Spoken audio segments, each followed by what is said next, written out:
Back bonding थोड़ा सा पढ़ा देते हैं, रेस्ट जब पीवाईक्यूज कराएंगे तो उसमें हम इसके क्वेश्चंस इंक्लूड करेंगे, ठीक है, क्योंकि 2-3 जगह बैक बॉन्डिंग यूज होता ही होता है। एक बार आप इसे देखो बेटा ध्यान से, फिर मैं आपको बताती हूँ कि बैक बॉन्डिंग एग्जैक्टली होती क्या है। एक एग्जांपल लूंगी, बस उसी से समझा दूंगी।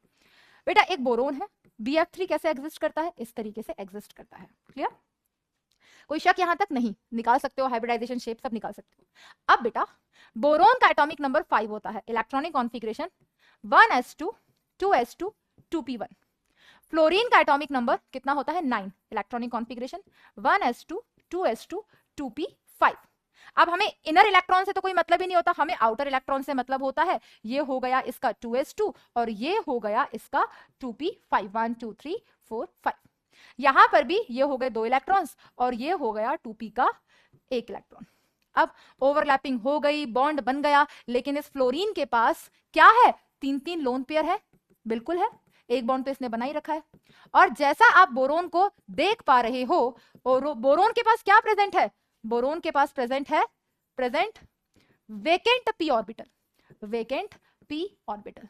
तो क्या होता है बेटा, ये तो आपने सीखा ही था कि जब कोई एक एटम अपने दोनों इलेक्ट्रॉन पेयर को देता है सामने वाले को और उनके बीच में बॉन्ड बन जाता है, परमानेंट बॉन्ड बन जाता है, उसे हम कहते हैं कोऑर्डिनेट बॉन्ड।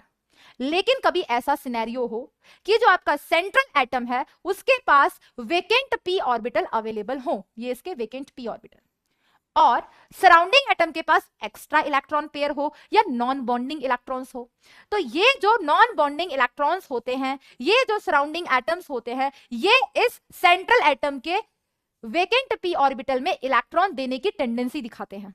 और जब ये इलेक्ट्रॉन्स देने की टेंडेंसी दिखाते हैं तो वहां पर क्या होता है, ये अगर इसको इलेक्ट्रॉन पेयर दे देगा तो फ्लोरीन और बोरोन के बीच में क्या आ जाएगा, क्या आ जाएगा बेटा, पार्शियल डबल बॉन्ड कैरेक्टर आ जाएगा, क्लियर? तो पहला पॉइंट मेरा जो ध्यान से सुनना था वो ये था बेटा कि central atom, surrounding atom, central atom donor होता था, कोई एक्सेप्टर होता था, कभी सराउंडिंग एक्सेप्टर होगा, सेंट्रल डोनर होगा। तो हमारे अगर सेंट्रल एटम के पास वेकेंट p ऑर्बिटल अवेलेबल है और सराउंडिंग एटम के पास लोन पेयर की फॉर्म में non bonding electron, lone pair electron available है, तो वो क्या करते हैं, वो टेंडेंसी शो करते हैं, सराउंडिंग एटम सेंट्रल एटम को इलेक्ट्रॉन पेयर दे देता है। और वो जो इलेक्ट्रॉन पेयर देता है उससे क्या होता है, उससे उसकी बहुत सारी प्रॉपर्टीज अफेक्ट होती है। कैसी प्रॉपर्टीज अफेक्ट होती हैं बेटा, देखना ध्यान से।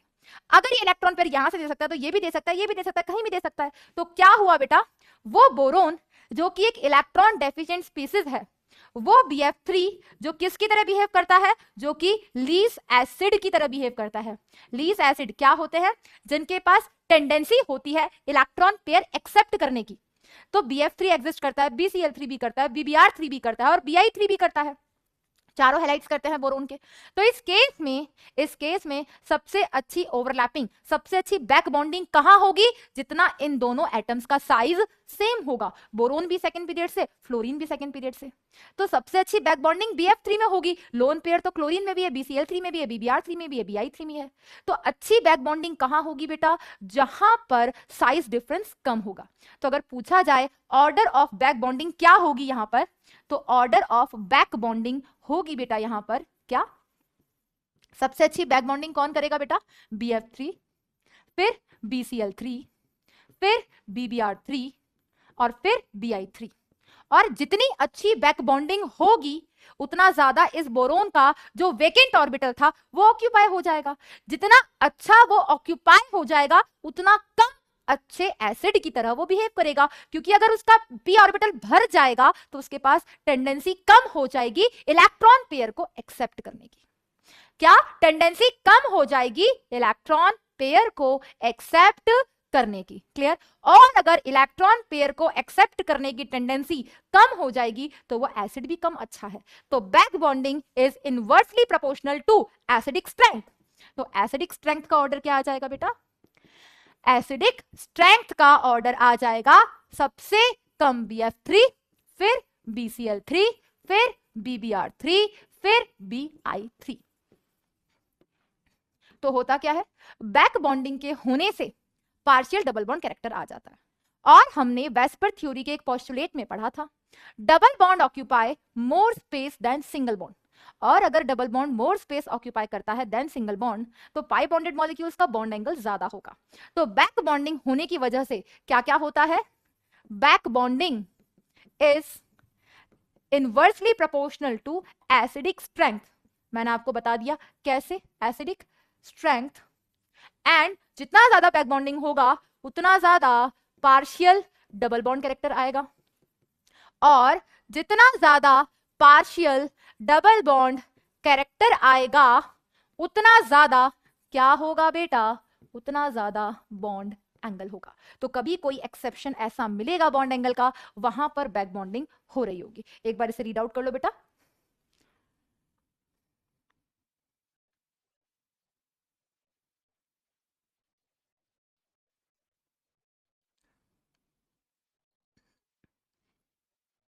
क्लियर? तो मैं बैक बॉन्डिंग की डेफिनेशन लिखवा देती हूं। Transfer of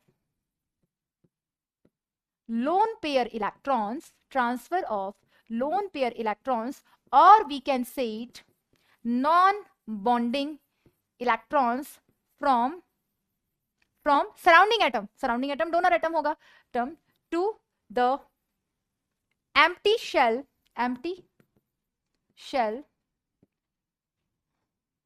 transfer of lone pair of electron non-bonding electrons of an atom